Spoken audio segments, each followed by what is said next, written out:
पुढे एक मोठी बातमी। ठाकरे गटाच्या मुखपत्रावरून आता भाजप आमदार राम कदम यांनी संजय राऊतांवरती जोरदार टीका केली आहे। काही लोक गांजा पिऊन लिखाण करतात असा टोला राम कदम यांनी संजय राऊत यांना लगावलाय।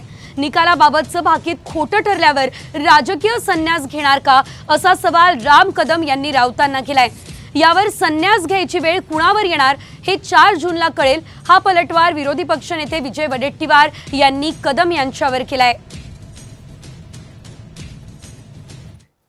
रात्री हातबट्टीची घेऊन अग्रलेख लिहितात का गांजा पिऊन अग्रलेख लिहितात त्यांचं त्यांनाच ठाऊक। उद्या बरोबर दुपारी 3 वाजता कळेल।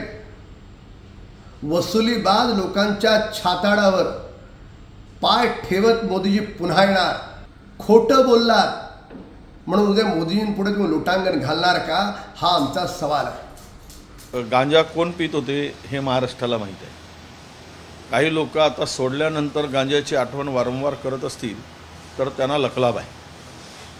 त्यामुळं ज्यांना जे सवय आहे ते बोलत असतील कदाचित त्याच्यातून, परंतु निकाल हा इंडिया आघाडीचा लागेल। आता संन्यास विन्यास राजकीय कोणाला घ्यायची पाळी येईल हे 4 तारखेनंतर कळेल।